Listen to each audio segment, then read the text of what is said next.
نیکی کا حکم دینا، برائی سے روکنا، یہ بڑا کمپلسری ہے۔ بخاری اور مسلم میں ایک اور حدیث ہے، نبی علیہ السلام فرمایا کہ نیکی کا حکم دینے والے اور برائی سے روکنے والوں کی مثال اس کشتی کی مانند ہے۔ اب دیکھیں کیسی حضور نے مثال بیان کی، جس کی 2 منزلیں ہوں۔ پرانے زمانوں میں بحری جہاز چلا کرتے تھے، اس کشتی کی 2 منزلیں ہوں، اوپر والی منزل کے لوگ جو ہیں پانی ان کے پاس رکھا ہو، نیچے والی جو منزل کے لوگ ہیں ان کے پاس پانی نہیں ہے، تو ان کو بار بار سیڑھیاں چڑھ کے اوپر پانی کے لیے جانا پڑتا ہے۔ کچھ دنوں کے بعد انہوں نے یہ مشورہ کیا کہ یار یہ بار بار جو ہم اوپر جو جاتے ہیں اپنی کشتی میں سوراخ کیوں نہ کر لیں، نیچے سے پانی نکال لیں دریا کا، تو انہیں پتہ ہے جو کرے گا تو پھر ہوئے گا کہ حضور علیہ السلام نے فرمایا اب جو اوپر والی منزل کے لوگ ہیں جب ان کو یہ بات پتہ چلے اور وہ یہ کہنا شروع کر دیں وہ تو خیر ہے اپنے حصے کی منزل میں سوراخ کر رہے ہیں، ہمارا کیا لے رہے ہیں، تو وہ بھی ڈوبیں گے اور نچلے بھی ڈوبیں گے، اور اگر وہ ان کو روک لیتے ہیں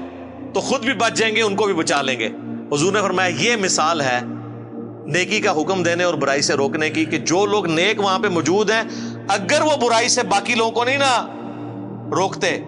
تو ہم تو ڈوبے ہیں صنم، تمہیں بھی لے ڈوبیں گے، تمہیں اس لیے لے ڈوبیں گے کہ تمہیں اللہ پوچھے گا بھائی تجھے اپنے دنیا کے نقصان پہ تو غصہ اور غم ہوتا تھا، جب میرے دین کا جنازہ نکل رہا تھا تو چپ کر کے بیٹھ کے اے سی والے کمروں میں سبحان اللہ روزانہ 100 دفعہ الحمدللہ اللہ اکبر، یہ تو بڑا آسان ہے نا، سبحان اللہ و بحمدی 100 دفعہ صبح 100 دفعہ شام نو، یہ تو کام پا کے رکھے، اصل جڑا کام کرنے تو کیتا ہی کوئی نہیں۔ Point to be noted. ایک اور حدیث ہے بخاری مسلم میں، نبی علیہ السلام فرمایا میں نے جہنم میں اپنے امتیوں میں سے بعض وائزین کو، وائزین یعنی علماء کرام کی اتنی عزت ہے، ان کو دیکھا کہ وہ اپنے پیٹ کی انتڑیوں کے گرد جہنم میں چکر کاٹ رہے ہیں جس طرح کہ کولو کا گدھا۔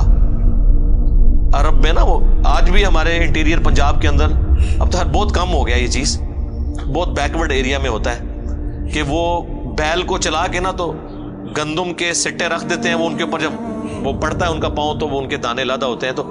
گدھا بھی اس کام کے لیے استعمال ہوتا ہے۔ تو اس طرح وہ جہنم میں چکر کاٹ رہے ہیں اور اہل جہنم ان کے گرد جمع ہو کے ان سے پوچھتے ہیں حضرت صاحب تسی بھی،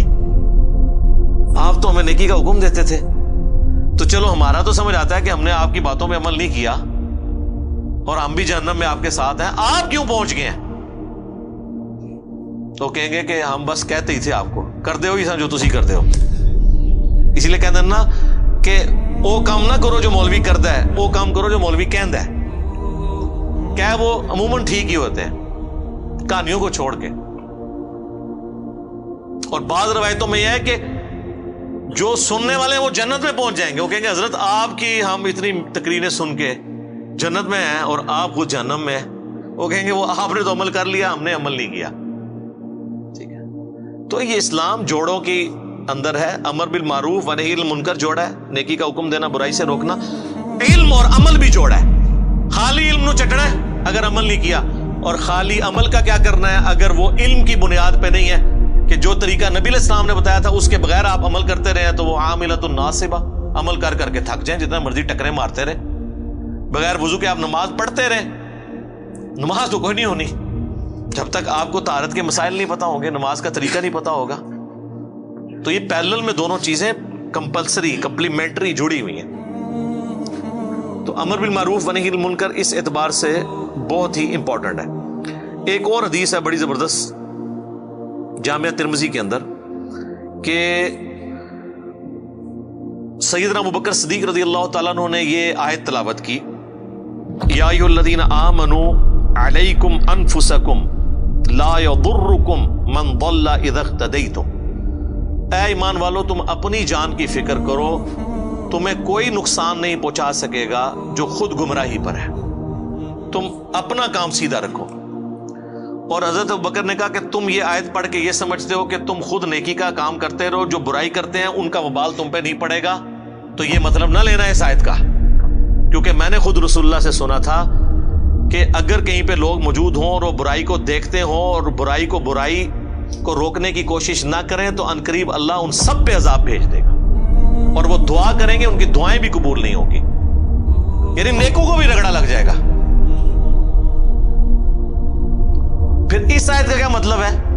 کیا ایمان والو تمہیں گمراہ کی گمراہی نقصان نہیں پہنچائے گی اگر تم ہدایت پہ ہو؟ مراد یہ ہے ہدایت پہ کون ہوگا؟ جو نبیوں کے طریقے پہ ہوگا۔ ہدایت پہ یہ ہے کہ آپ خود بھی سیدھے راستے پہ چل رہے ہیں اور لوگوں کو نیکی کا کہہ رہے ہیں، تو اب آپ ہیں ہدایت پہ۔ آپ کی دعوت کے باوجود کوئی برائی پہ چل رہا ہے نا، تو اب اس کا برائی پہ چلنا آپ کو نقصان نہیں پہنچائے گا۔ ہاں اگر آپ خود نیک عمل کر رہے ہیں، کسی کو روک نہیں رہے ہیں، تو اب اس کی برائی کا وبال بھی آپ پہ آ جائے گا۔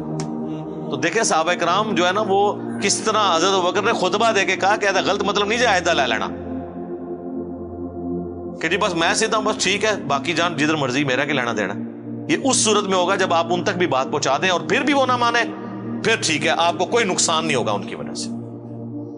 ورنہ رگڑا لگ جائے گا۔ خیر اس کے اوپر میں کئی ایک احادیث بیان کر سکتا ہوں۔ To cut the story short, یہ کامیابی کے لیے امر بالمعروف و نہی عن المنکر بھی ضروری ہے، اور یہی وہ خوبی ہے جو ہمیں نبی علیہ السلام کی وجہ سے ملی، ختم نبوت کی وجہ سے، اور وہ اس لیے کہ پوری کائنات کے لیے آپ کو پیغمبر بنا کے بھیجا گیا۔